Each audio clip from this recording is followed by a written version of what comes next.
குருவாய் வருவாய் அருள்வாய் குகனே. என் பிள்ளையே, உனக்காக யார் இருக்கிறார் என்ற உண்மையை சொல்வதற்காக நான் இருக்கின்றேன்.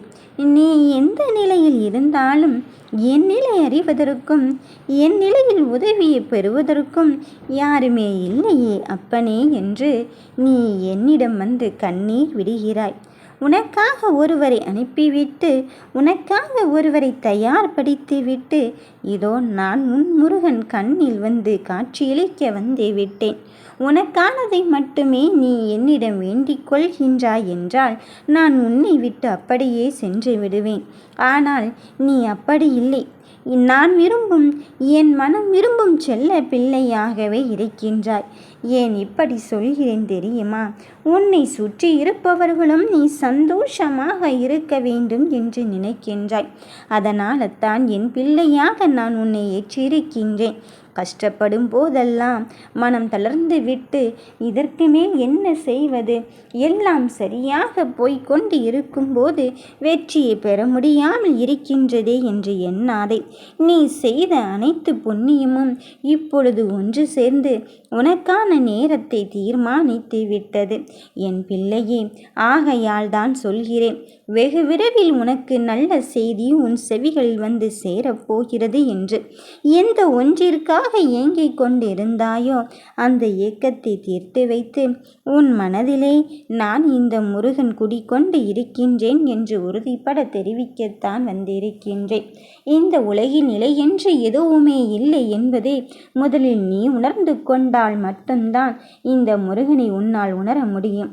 ஏன் அப்படி சொல்கிறேன் தெரியுமா? நீ கஷ்டத்தின் கவலையின் கையிலே பிடித்து கொள்கிறாய்.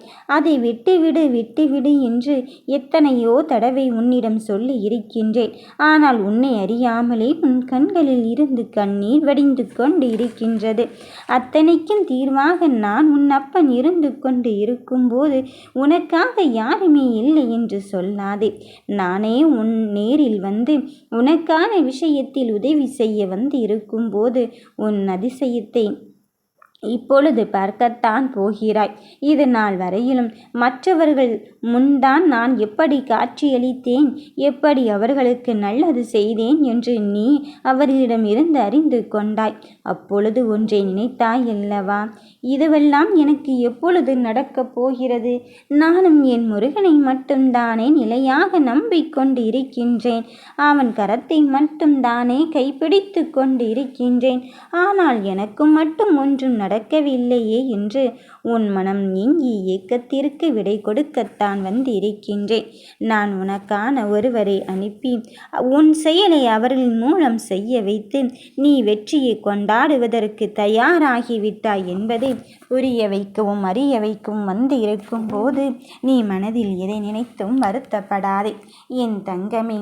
உன் வாழ்க்கையில் என்ன வேண்டுமானாலும் என்னிடம் கேட்டுவிட்டு போ என்று சொன்ன பிறகும் நீ கேட்ட வரத்தோடு நின்று கொண்டு இருக்காதே. முதலில் உன் தேடலை தெளிவுபடுத்திக்கொள். உனக்கு என்ன வேண்டும் என்பதில் உறுதியாக புரிந்து கொள்.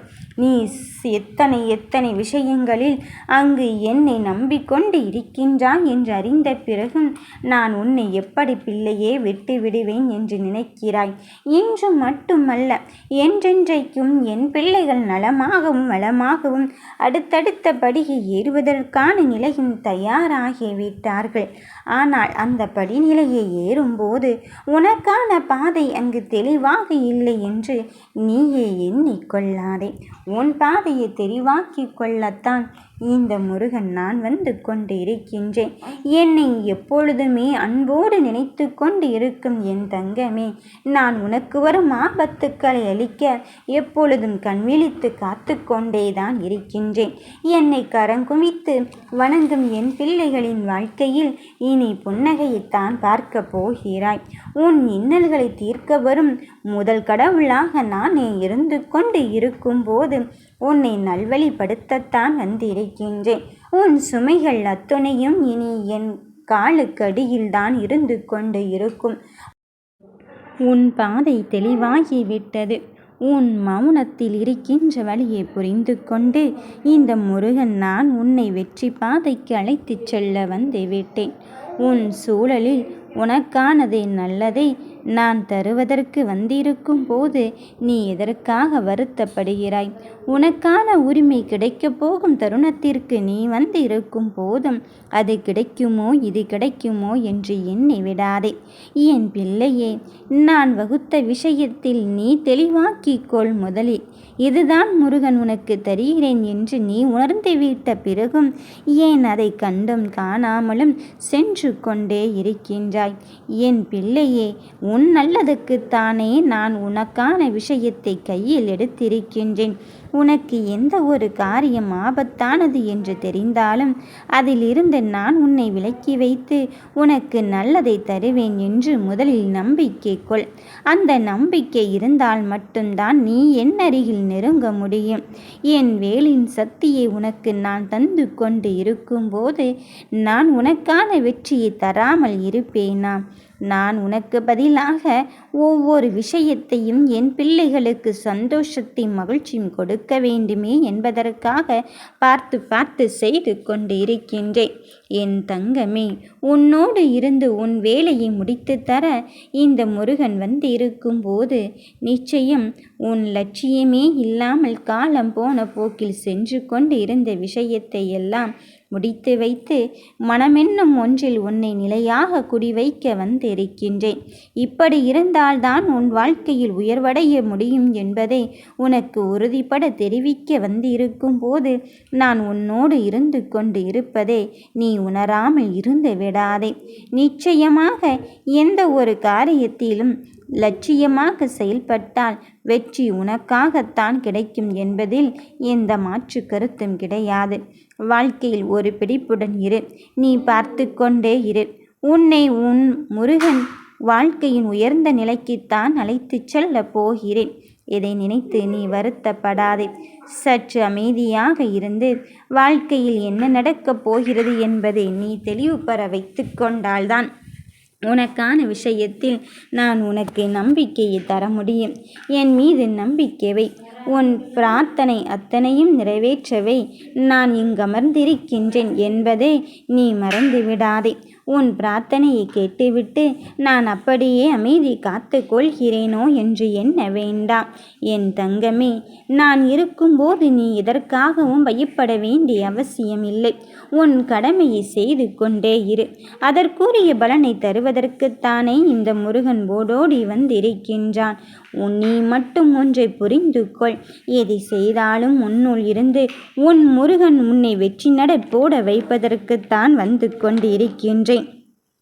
உனக்கு எது நல்லதோ அதை தருவதற்குத்தான் நான் வந்து கொண்டு இருக்கின்றேன். இனி உன் வாழ்வில் ஏற்றத்தை தான் பார்க்க போகிறாய். என் பக்தியின் பாதையில் வந்திருக்கும் செல்ல பிள்ளையாக இருக்கும்போது சிறிது சிரமங்களை ஏற்றுக்கொள்ளத்தான் வேண்டியதிருக்கின்றது. அந்த சிரமமானது தாங்க முடியாத அளவுக்கு இருந்து கொண்டு இருக்குமோ என்று எண்ணி விடாதே. அந்த பாதையை சங்கடமின்றி உன்னை நான் வாழ வைக்கத்தான் வந்திருக்கின்றேன். என்னை சரணடைந்தோருக்கு உனக்கான பாதையை தெளிவாக்கி கொள்ள வந்திருக்கும் போது நீ மனதில் எதை நினைத்து வருந்தாதே. நீ என்னை தவிர யாருமே இல்லை என்றுதானே என் கரம் குவித்துவிட்டு இங்கு என்னிடம் என்னை ஏற்றுக்கொண்டு இருக்கின்றாய். ஆகையால் உன்னை ஒரு பொழுதும் கைவிடும் எண்ணம் எனக்கு கிடையாது. என் அருள் எப்பொழுதும் உனக்கு உண்டு என் தங்கமே. உன்னுடைய எண்ணங்கள் எல்லாம் நிறைவேற்றும் காலம் வந்துவிட்டது. இனி எந்த கவலையும் நீ உனக்கு பட வேண்டிய அவசியமே கிடையாது. வாழ்வில் விரும்பிய நிலையை அடைவதற்கு நீ உன் ஏற்றத்தை பார்ப்பதற்கான நிலையான விஷயத்தை பெற்றுவிட்டாய். என் பிள்ளையே, உன்னை மகிழ்விக்க எந்த அவதாரத்தை வேண்டுமென்றாலும் எடுப்பேன் என்று நான் சொல்லி இருக்கின்றேன். வேலோடு மயிலோடு முன்னே வந்து சந்திக்க வந்த இந்த வேலவனை நீ விட்டு விடாதே. என்னை அடையாளம் கண்டு கொள். உன் மகிழ்ச்சிதான் எனக்கு முக்கியம். உன் கடின உழைப்பிற்கு விரைவில் பலன் கிடைக்கத்தான் போகிறது. சந்தேகமே வேண்டாம். சத்தியமாக நான் சொல்கிறேன் என் பிள்ளை, இனி வெற்றி மேல் வெற்றி பெறும் யோகத்தை தான் பெறப்போகிறார்கள். எவரிடம் பேசினாலும் எதை பேசினாலும் சற்று நிதானத்தோடு பேசு, சிந்தித்து பேசு. ஆழ்ந்த சிந்தனைக்கு பிறவே உன் முடிவை எடுத்துக்கொள்ள நீ தயாராக இரு. உன் முடிவை என்னிடம் சொல்லிவிட்டு எடு. உனக்கு துணையாக உன் முருகன் நான் வந்து கொண்டு இருக்கும்போது நிச்சயம் உன் குற்றம் எல்லாம் உன்னை விட்டு விலகத்தான் போகிறது. நீ எதை வேண்டுமானாலும் என்னிடம் சொல்லிவிட்டாய். இனி உன் வாழ்க்கையில் வளம் வரச் செய்வது நானாகத்தான் இருக்கப் போகிறேன். வெற்றி உனக்குத்தான். யாம் இருக்க பயம்